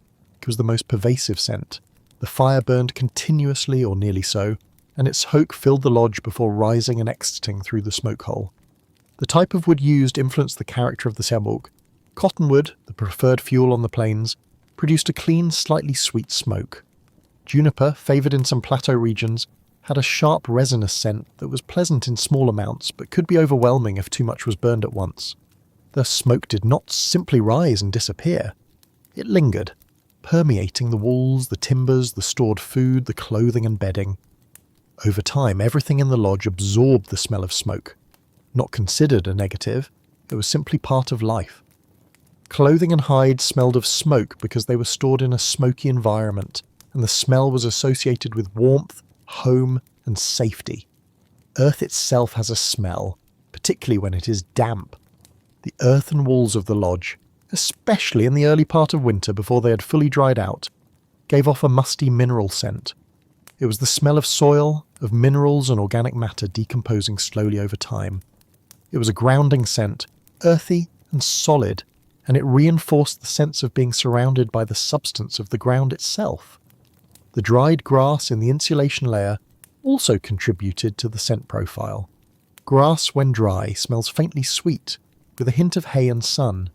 The smell was subtle, not dominant, but it was present, especially in the first weeks after the lodge was built or after the grass layer had been refreshed during maintenance. Sweetgrass, sometimes woven into the grass layer, or hung in bundles from the rafters, added a distinct and deliberate fragrance. Sweetgrass was valued not only for its pleasant scent, but also for its symbolic significance in many plains and plateau cultures. Burning it or simply having it present in the lodge was thought to purify the space and to attract positive influences. Its scent was vanilla-like, warm and calming. Food stored in the lodge contributed its own smells. Dried meat, particularly pemmican, a mixture of pounded meat, fat and berries, had a rich, fatty scent. Dried corn and squash smelled faintly sweet and dusty. Medicinal herbs, hanging in bundles, added layers of complexity: sage, mint, various roots and barks, each with its own scent profile. The presence of animals, when horses were brought inside during the coldest nights, added another dimension. Horses have a distinct smell, earthy and animal, and their presence in the lodge was immediately apparent, accepted as part of winter life. The smell was strong, but it was not considered offensive. It was simply part of the household during the coldest months. Human scent was also present, though less noticeable to the people living in the lodge than it would be to an outsider. Bodies, even when washed regularly, produce odours, and in a space where multiple people lived closely together for months, those odours accumulated. But they were familiar, and they were part of the olfactory landscape of home. The combination of all these scents created an atmosphere that was distinct to the earth, lodge or pit house. It was not a smell that could be replicated elsewhere, and it was one that residents of the lodge would have found comforting and familiar. Entering the lodge after a period outside, you would immediately recognise the scent and know you were home. The scent also served a practical function. In a space with limited light, smell was a more important sense than it might be in a brightly lit environment. The smell of the fire told you if it was burning well or if it needed attention. The smell of food told you what was being prepared or what was stored nearby. The smell of earth told you if moisture was seeping into the walls, which might indicate a need for maintenance. The moderated humidity inside the lodge also affected how scents were perceived. In the dry, cold air outside, scents were faint and quick to dissipate. Inside, where the air held more moisture, scents were more persistent and more noticeable, making the olfactory environment richer and more complex.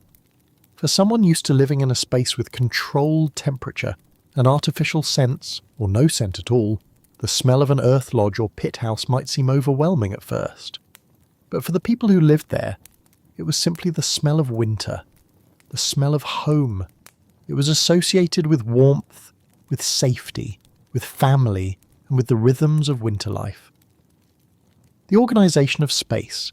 The interior of an earth lodge or pit house was organised according to function and social hierarchy. While there were no permanent walls dividing the space, the arrangement of objects, the placement of sleeping areas, and the patterns of use created distinct zones that were understood and respected by the people who lived there. The central hearth was the focal point. It was the source of heat and light, the place where cooking was done, and the gathering spot for social interaction. During the day, people moved around the hearth, working, talking, tending the fire, preparing food. It was the most active area of the lodge, and it was where visitors were received when they came to call. The hearth was also the demarcation point. Everything in the lodge was oriented in relation to it. Directions within the lodge were given relative to the fire. Toward the fire, away from the fire, to the left of the fire, to the right. Immediately around the hearth, the floor was kept clear. Open space was necessary for movement and for work that required room, stretching hides, laying out materials for basket weaving or grinding corn. The floor in this area was swept regularly to keep it clean and to prevent the accumulation of debris that might be a fire hazard. Beyond the open area around the hearth, the floor transitioned into zones defined by use. Storage areas were typically located along the walls, where baskets, bags, and containers were stacked or hung from pegs. These areas were not trafficked heavily, so they could be cluttered without interfering with daily activities. The raised sleeping platforms built against the outer walls were the most private areas of the lodge. Each family or individual within the household had their own section of platform, and this was their personal space. Bedding was kept there, as were personal belongings, tools, clothing, items of personal significance. The platforms were elevated to keep sleepers off the cold floor and to provide air circulation beneath, which helped keep the sleeping area dry. The elevation was modest, 1 to 2 feet, but it was enough to make a noticeable difference in temperature. Warm air rises, so the platforms were in a slightly warmer zone than the floor. Curtains or hide panels often enclosed the sleeping platforms, creating private alcoves. These curtains were hung from the rafters or from poles attached to the posts, and here they could be opened or closed as needed. When closed, they provided privacy and an additional layer of insulation, trapping body heat within the enclosed space.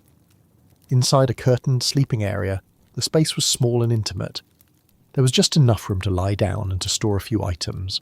The curtain blocked light from the fire, making the space darker and more conducive to sleep. It also muffled sound, providing a degree of acoustic privacy. The arrangement of sleeping areas reflected social structure. The back of the lodge, opposite the entrance, was the place of honour. Elders or the head of the household slept there. It was the warmest and most secure spot, farthest from the entrance, and therefore least affected by drafts when the entrance was opened. Younger, family members slept closer to the entrance, and guests or temporary residents slept closest to the entrance of all. The arrangement was not arbitrary. It was a spatial expression of social hierarchy and respect. Storage was both horizontal and vertical. The floor and the sleeping platforms provided horizontal storage space, but the rafters overhead were also used extensively. Bundles of dried meat, braids of corn, squash rings, and medicinal herbs were hung from cords tied to the timbers. Vertical storage kept items off the floor, away from moisture and pests, and it took advantage of the warmer air near the ceiling, which helped preserve the food. The items hung from the rafters also served as a kind of visual inventory. Looking up, you could see what food was available, how much was left, and what might need to be used first. Visibility helped with planning and management of resources. Tools and equipment were stored according to use. Items used daily, stirring sticks, cooking pots, water containers, were kept near the hearth. Items used less frequently, hunting weapons, specialized tools, ceremonial objects, were stored further away, on platforms or hung on the walls. The organisation of space also included areas for specific activities. In an earth lodge, there might be a section near the entrance designated for working with hides, because the work was messy and could be done in a cooler, less central area without disrupting other activities. Another area might be used for tool making, where stone chips and debris could be contained and cleaned up without spreading throughout the lodge. In a pit house, the smaller size meant that there was less room for specialised work areas, but the principle was the same. Activities that required space or that produced mess were done in areas where they would not interfere with cooking or sleeping. The corral area in earth lodges, where horses were kept inside, was separated from the main living area by a low partition, or simply by custom. The horses stood or lay in this area, and it was understood that people did not walk through it unnecessarily. The horse's presence was accepted, but there was still a degree of separation between human space and animal space. The entrance tunnel in an earth lodge was a transitional space. It was inside the structure, but it was not part of the main living area.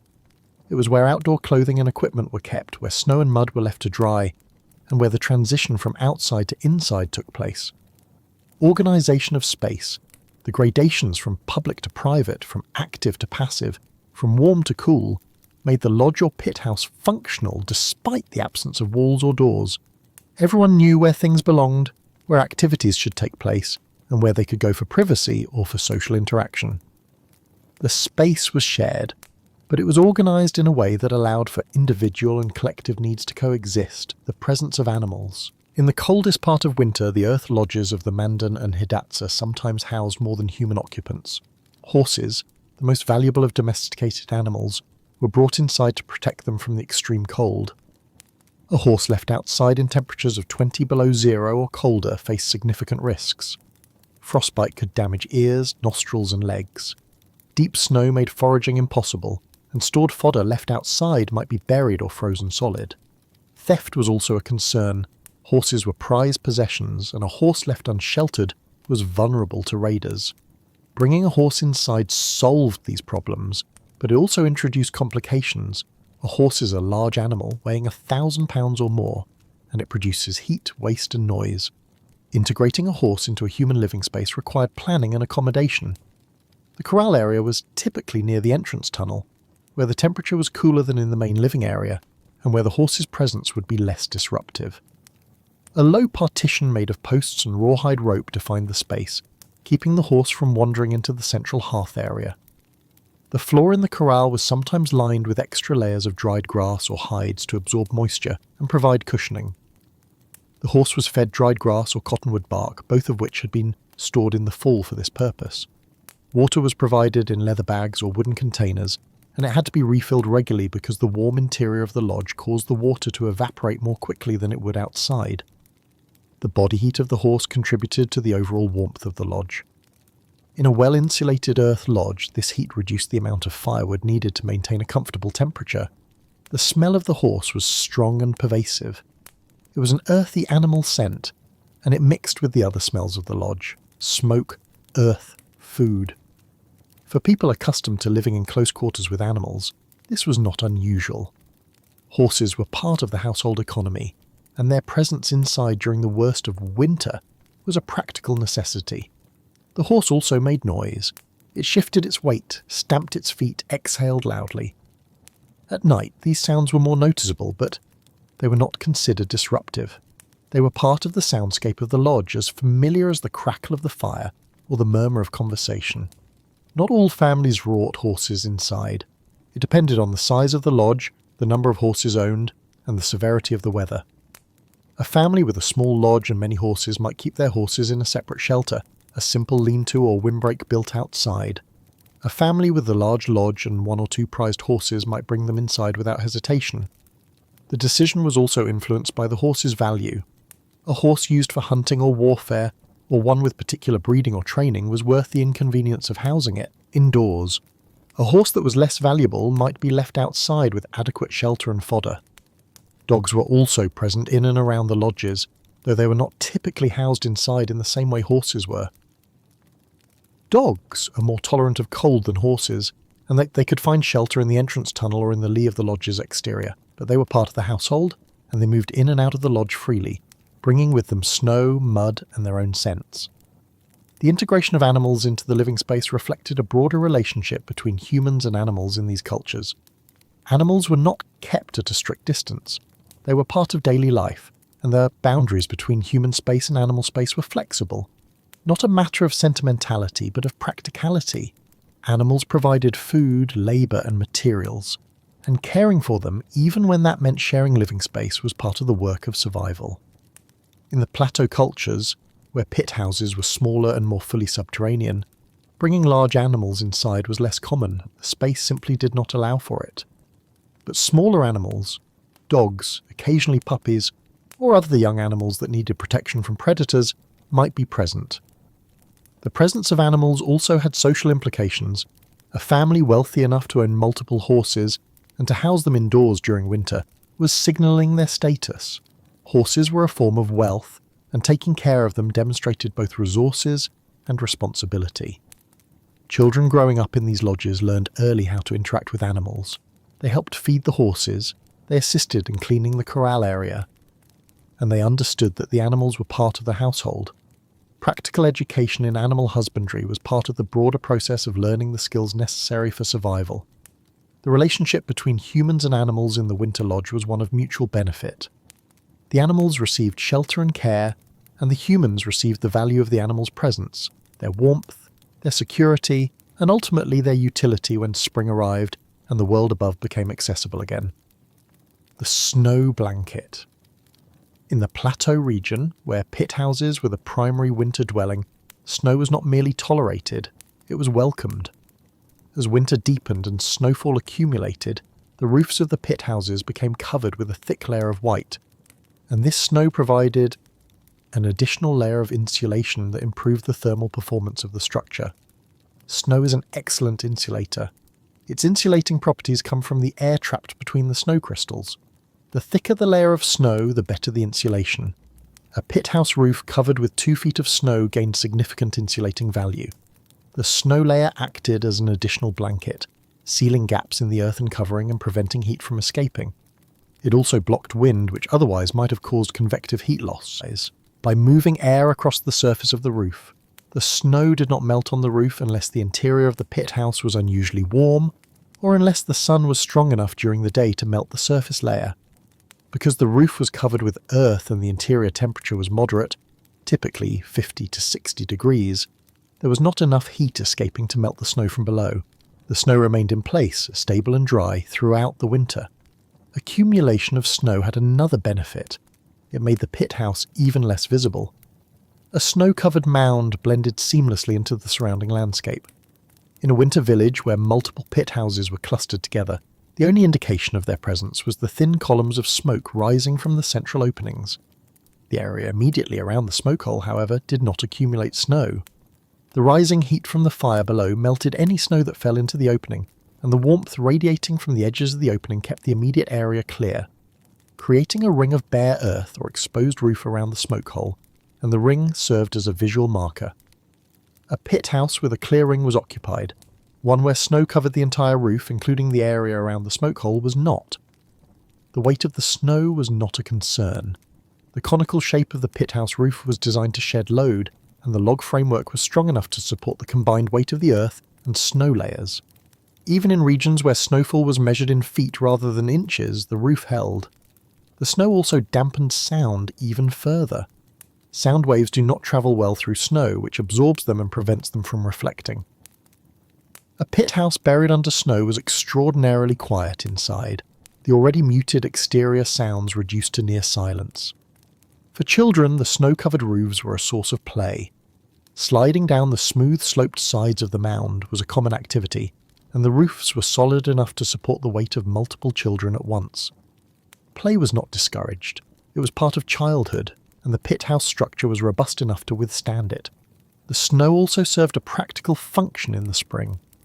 As the weather warmed and the snow began to melt, the meltwater drained down the sides of the mound, watering the earth covering and helping to compact it further. The annual cycle of freezing and thawing, of snow accumulation and melt contributed to the long-term stability of the structure. In the earth lodges of the plains, snow accumulation was less pronounced because the lodges were only semi-subterranean and their roofs were higher and less steeply pitched. Snow did accumulate on the roofs, and it provided additional insulation, but the effect was less dramatic than on the fully subterranean pit houses. Nonetheless, snow on the roof of an earth lodge was considered beneficial. It sealed small gaps in the earthen covering and it added insulating value. After a heavy snowfall, the interior of the lodge would feel noticeably warmer, and less firewood was needed to maintain a comfortable temperature. The accumulation of snow also served as a reminder of the season's progress. The depth of the snow, its texture, and its behaviour as temperatures fluctuated provided information about the weather and the likely arrival of spring. People who had lived through many winters could read the snow, understanding what different conditions meant for the coming weeks. The acceptance and even appreciation of snow as an insulating layer reflected a broader approach to winter survival. Rather than fighting the environment, the peoples of the plains and plateau worked with it, using the materials and conditions available to their advantage. Snow was not an enemy. It was a resource, one more element in the system of technologies and practices that allowed life to continue through the coldest months. Spring light. Returns. Spring did not arrive suddenly. It came gradually, announced by small changes that accumulated over days and weeks until the transformation was undeniable. The first sign was the light. In late winter, the sun's angle began to change. The column of light entering through the smoke hole became broader and more intense, penetrating deeper into the lodge or pit house. Days grew longer, and the period of darkness shrank. The quality of the light changed as well. Winter light, filtered through low-hanging clouds and diffused by ice crystals in the air, was pale and diffuse. Spring light was brighter, clearer, with a sharpness that cut through the interior dimness. It was possible to work by the light from the smoke hole for longer periods each day, reducing the need for firelight. The temperature outside began to rise, though the process was irregular. There were warm days followed by cold snaps, periods of melt followed by refreezing. The interior of the lodge or pit house remained stable, buffered by the thermal mass of the walls, but the signs of change were evident. Snow on the roof of a pit house began to melt. The ring of bare earth around the smoke hole expanded as the warmth from below became sufficient to melt not just the immediate area, but the surrounding snow as well. Water from the melting snow dripped down the sides of the mound, darkening the earth and making it slick. The earthen covering of the roof, which had been dry and hard through the winter, became damp and then muddy. A critical period for the structure. If the earth layer had been properly compacted, and if the drainage was good, the water would run off without problem. If the compaction was poor, or if the pitch of the roof was too shallow, water could pool, soaking into the grass insulation layer and causing leaks. Leaks were a sign that maintenance was needed. If water dripped from the roof into the living space, it indicated that the earthen covering had been compromised. Repairs required adding more earth to the problem area, recompacting it, and ensuring that water would drain away from the leak. Spring melt also revealed wear and tear that had accumulated over the winter. Cracks in the earthen walls, shifts in the post alignment, areas where the grass insulation had settled unevenly. All of these became visible as the snow disappeared and the structure could be inspected from the outside. For earth lodges, the spring inspection was a time to assess the condition of the central posts. Rot was the primary concern. The posts, buried in the ground and subject to moisture from the soil, were vulnerable to decay. If rot had progressed significantly, the post would feel soft or spongy when probed with a knife or awl. A post that had rotted too far could not support the weight of the roof, and the entire structure would need to be abandoned or rebuilt. If the posts were still sound, minor repairs could extend the life of the lodge. Additional earth could be added to the roof where settling had occurred.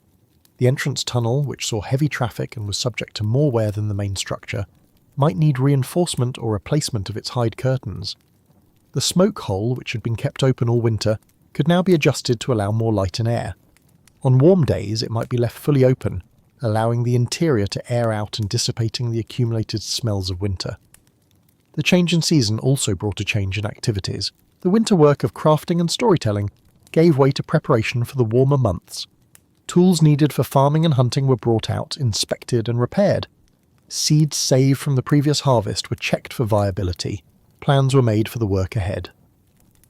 The lodge or pit house, which had been the centre of life for months, began to feel less central. People spent more time outside on the roof of the lodge or in the surrounding area, soaking up the warmth of the sun and stretching limbs that had been confined indoors. But the structure was not abandoned immediately. Spring weather could be unpredictable, and there might still be cold snaps that required the warmth and shelter of the underground dwelling. The transition from winter to summer was gradual, and the lodge or pit house remained available, a place to retreat if the weather turned. As the ground thawed and the frostline receded, work could begin on the summer dwellings.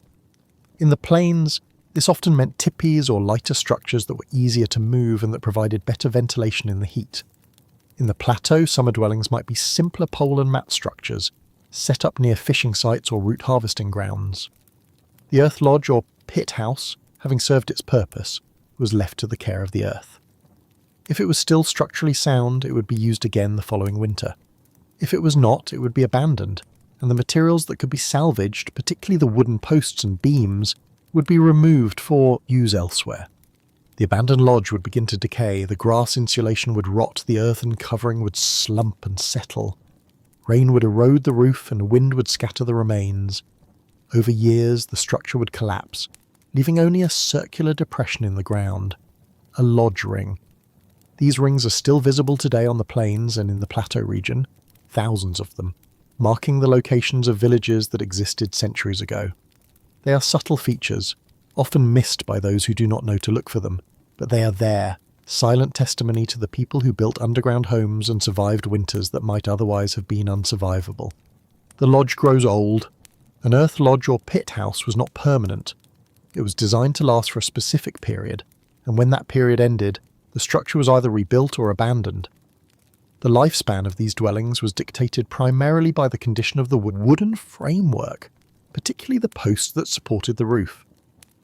Wood buried in soil is subject to rot. Moisture from the ground penetrates the wood, and in the presence of oxygen and microorganisms, the cellulose and lignin that give wood its strength begin to break down. The process is slow but inevitable, and once it begins, the structural integrity of the wood declines.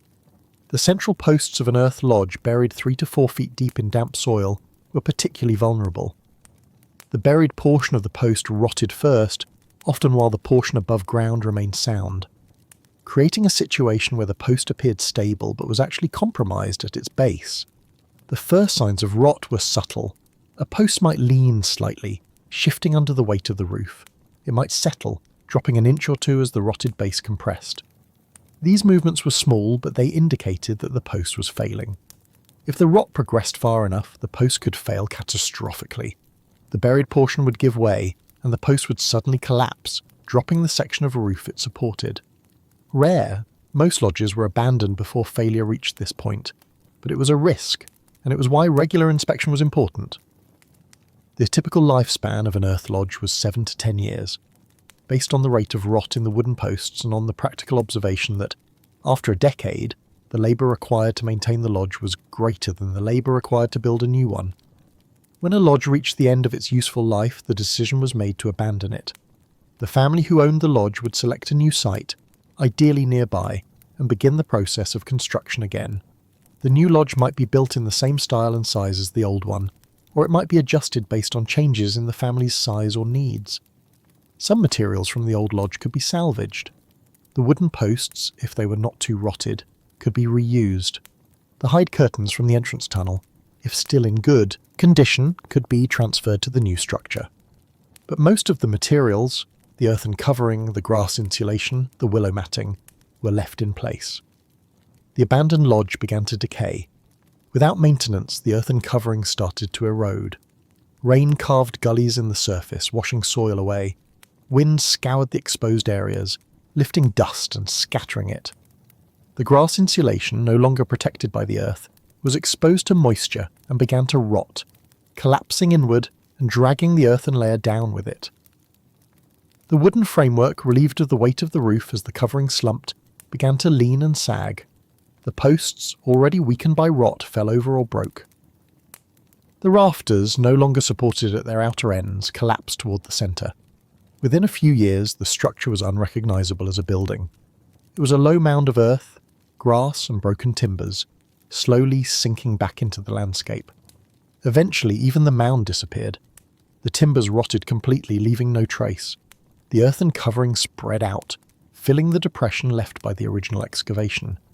What remained was a subtle circular depression in the ground, slightly lower than the surrounding terrain where the floor of the lodge had been. The depression, the lodge ring, was often visible for decades or even centuries after the lodge itself was gone. The soil in the ring was different from the surrounding soil, compacted and disturbed by years of human activity. Grass grew differently there, sometimes greener and thicker, due to the nutrients left behind by the household. Archaeologists use lodge rings to identify the locations of past villages. By mapping the rings and excavating them, they can reconstruct the size and layout of the village, the number of lodges, and sometimes the social organisation of the community. The rings are a direct connection to the past, a physical record of people who lived and worked in a particular place. For the peoples who built these lodges, the cycle of construction, usage and abandonment was a normal part of life.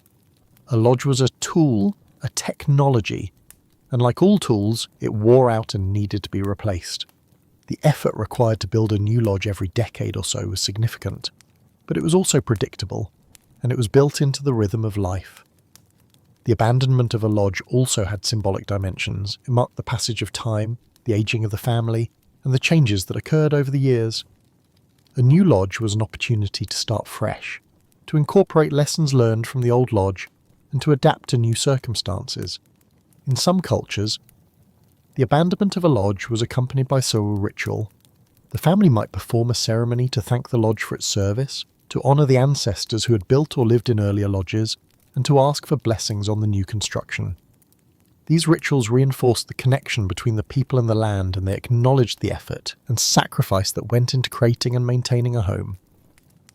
The lodge was not eternal.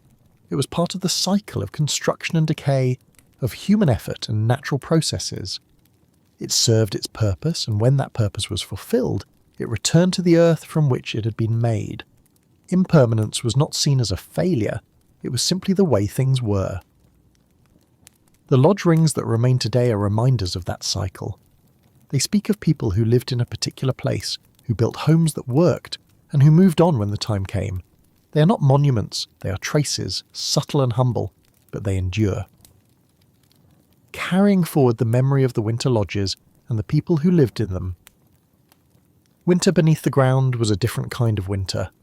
It was still cold above, still harsh and unforgiving, but below, life continued in warmth and relative comfort.